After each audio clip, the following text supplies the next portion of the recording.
The Life and Teachings of the Masters of the Far East, Volume 1, Chapter 11. After the meal was finished and we were sitting around the table, one of our party asked how the room was warmed. Emil said, "The warmth that you feel in this room comes from a force that we are all able to contact and use. This force or power is higher than any of your mechanical force or power, but can be contacted by man and used as light, heat, and power, even to the driving of all mechanical appliances. It is what we call a universal force. If you were to contact and use this force, you would call it perpetual motion.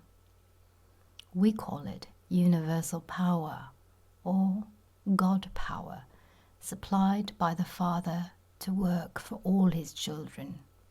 It will turn and move every mechanical device, furnish transportation without the consumption of fuel in any way, and will also furnish light and heat.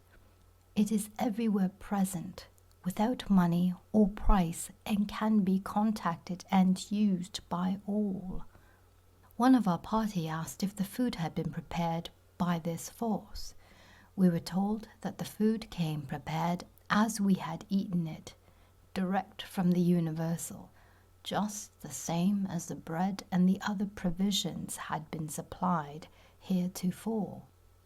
We were then invited by Emil to accompany the group to their home, about 200 miles distant, where we would meet Emil's mother. My mother is one who has so perfected her body that she was able to take it with her and go on and receive the highest teachings. Therefore, she is living in the invisible at all times.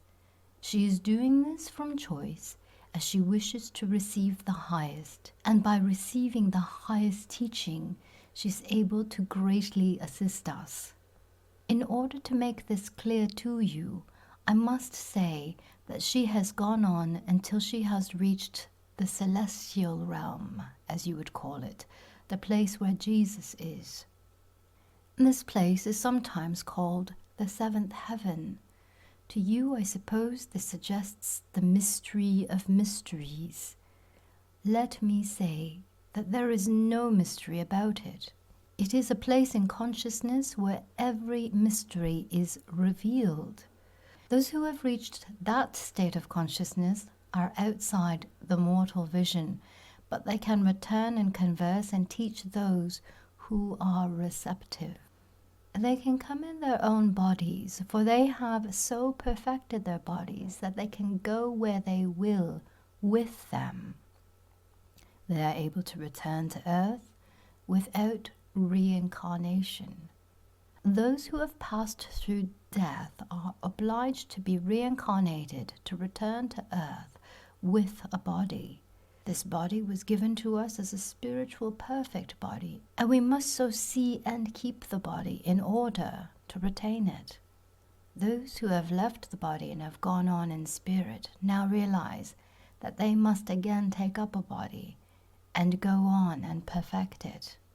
It was arranged before leaving the table that evening that the party should divide into 5 groups, each group in charge of one of the 5 that had appeared in the room and taken dinner with us.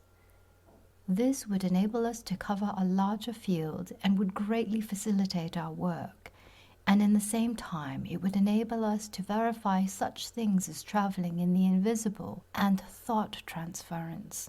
This plan would give us at least 2 of our men in each party and one of the 5 as a leader. We would be quite widely separated, yet we were to keep in touch through those who were so greatly befriending us and giving us every opportunity to prove their work.